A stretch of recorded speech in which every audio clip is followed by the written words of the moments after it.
Part 5, but given the global movement in play to collapse the fiat financial dominance historically created and controlled by the Vatican, European royal and elite plus the retaliatory efforts by the United States Corporation to recoup their control of America, I felt a need to point out the flaws in their corporate process. You probably identify with this corporate process as legal process, but it really isn't about what is legal or lawful, because all process is about the enforcement of contracts or the imposition and enforcement of corporate regulations called statutes. The best advice you will ever receive is to avoid their courts whenever possible. There is no justice to be found in those courts, unless you are a member of the Vatican, the royal or elite, or have purchased diplomatic immunity. The courts, the only constitutional court in America is the International Court of Trades, which was created because no foreign nation government would trade with the corporate United States, until they provided a way for these foreign nations to enforce their trade agreements with America. Note, historically, the World Court was created to provide nations with a venue to enforce their trade agreements, but the corporate United States refused the court's invitation to participate, because they were denied control over the court. All of the other American courts are pseudo-courts or fictions, and simply are corporate administrative offices designed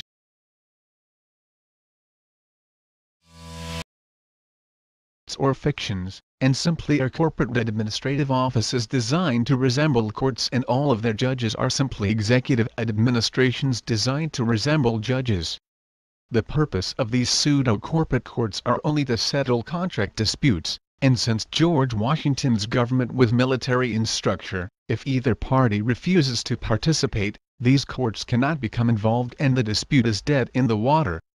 My use of the term dead in the water is not a canard, because these pseudo-courts are unconstitutional courts of admiralty, the international law of the sea. The Washington Monument was completed in 1884, as a tribute to George Washington and his military government, which is actually a sea-level obelisk, that infers that all of America is underwater and thus subject to the laws of admiralty, as opposed or contrary to the intended constitutional civilian government under common law. The pseudo-judges of these pseudo-courts have no powers without the consent of both the plaintiff and the defendant. And in every case the judge must determine that he has consent, personam and subject matter jurisdiction, before he can act or access the Sestaque Trust. Note, all tradable securities must be assigned a CUSIP number, before it can be offered to investors. Birth certificates and social security applications are converted into government securities, assigned a CUSIP number, grouped into lots and then are marked as a mutual fund investment. Upon maturity, the profits are moved into a government Cestaque trust, and if you are still alive, the certified documents are reinvested. It is the funds contained in the Cestaque trust that the judge, clerk and county prosecutor are really after or interested in. This trust actually pays all of your debts, but nobody tells you that because the elite consider those assets to be their property and the Federal Reserve System is responsible for the management of those investments. Social Security, SSI, SSD, Medicare and Medicaid are all financed by the trust. The government makes you pay taxes in the portion of your wages supposedly to pay for these services, which they can borrow at any time for any reason, since they cannot access the Sestaque Trust to finance their wars, or to bail out Wall Street and their patron corporations.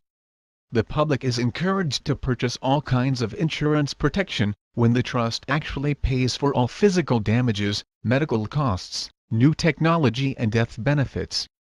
The hype to purchase insurance is a ploy to keep us in poverty and profit off our stupidity, because the Vatican owns the controlling interest in all insurance companies. You may receive a monthly statement from a mortgage company, loan company or utility company, which usually has already been paid by the trust. Almost all of these corporate businesses double dip and hope that you have been conditioned well enough by their credit scams to pay them a second time. Instead of paying that statement next time, sign it approved and mail it back to them. If they then contact you about payment, ask them to send you a true bill instead of a statement and you will be glad to pay it. A statement documents what was due and paid, whereas a true bill represents only what is due. Banks and utility companies have direct access into these SQ trusts, and all they needed was your name, social security number and signature.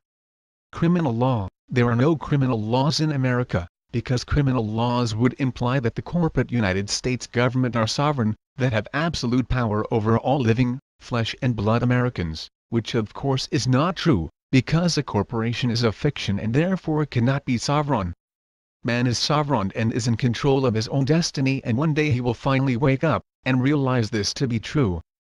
There is however criminal contracts being enforced against us and with our consent, which are surreptitiously called criminal statutes. Our consent has been obtained by them vis-a-vis our silence and failure to act or protest, which under law is defined as tacit procuration. E.g. tacit procuration. If someone accuses you of theft in writing and you fail to respond or deny those allegations in writing, your failure to deny or act is considered an admission of guilt, or you receive a bill for goods or services that you never ordered or received, and you fail to deny those allegations, your omission represents the truth of the matter, which imposes an obligation to pay. Collection companies frequently use tacit procuration to establish indebtedness to them on a discharged debt they had purchased from some corporate business. Now you're probably thinking, no criminal laws? Well, that can't be true. A whole lot of people have been tried, convicted and are doing time in American jails for breaking criminal laws, and my response to that is, true, they are in jail because they unknowingly accepted the criminal contract on behalf of their birth certificate, and consented to be imprisoned as a condition of their conviction and punishment. Their lawyer didn't help any because he reinforced that situation by and through his notice of appearance to represent you. It is the birth certificate that is under arrest, which I will explain shortly. Note: criminal contracts are graded according to the severity of the crime alleged, and that grading is identified as either summary, misdemeanor, felony or capital offenses. The criminal process usually begins with a police officer issuing a citation or making an arrest, with or without a warrant, or the police officer or county attorney prepares a complaint based upon a sworn affidavit or information, which is presented to a judge, and a warrant is then issued. The defendant is subsequently arrested, and is brought before a judge for arraignment. The complaint and warrant will reflect your birth name, or identify you as a John Doe, if your name is unknown, which is typed out in all capital letters. This is not a mistake on their part, because it is your birth certificate that is under arrest and not your living, flesh and blood person. The hope of these pseudo-courts is that the flesh and blood person will be intimidated enough to accept responsibility for the birth certificate.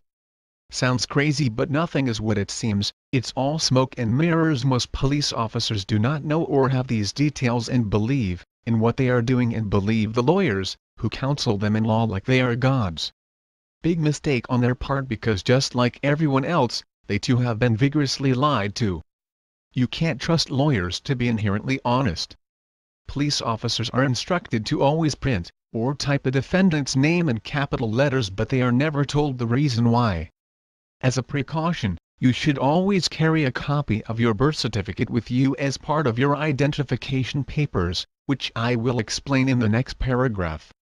At your arraignment or trial, the judge will ask you if you are the named individual, all caps birth name on the complaint, and your natural response will be to answer in the affirmative, but that is exactly what you don't want to do.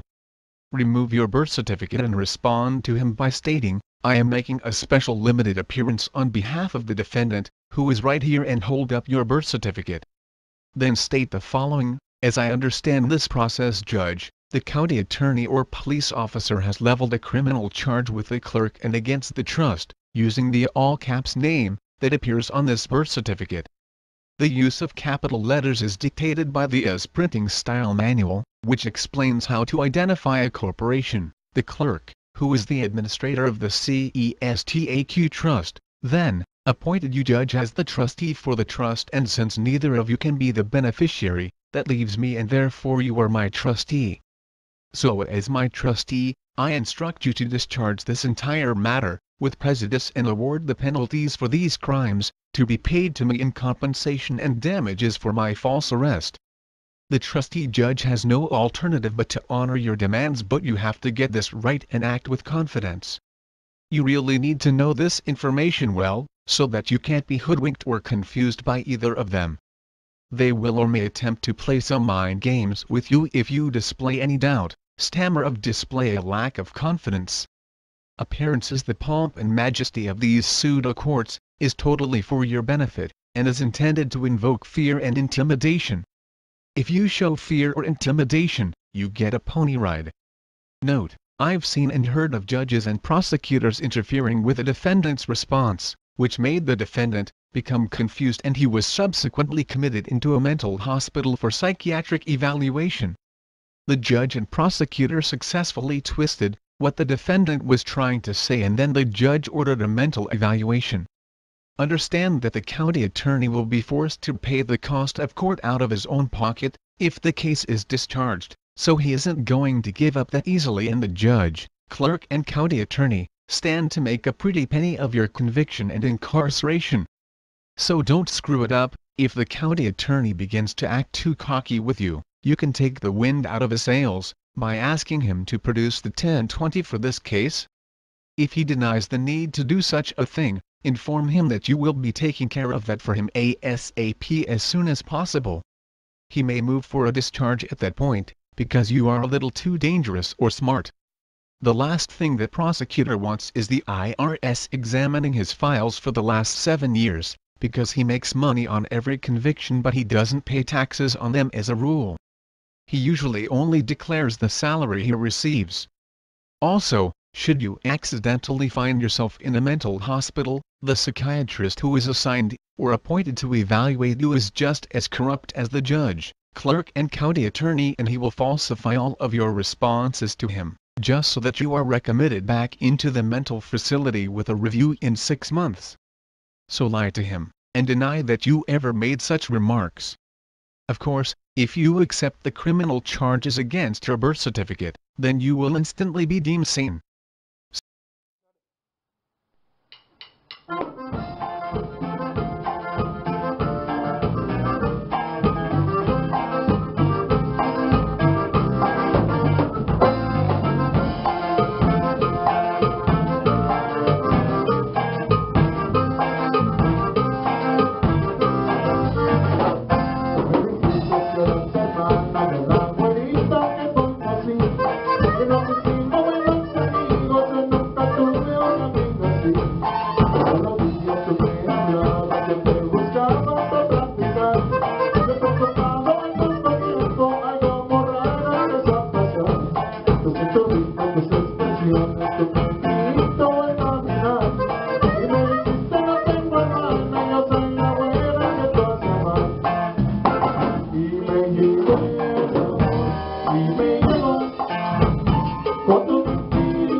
What a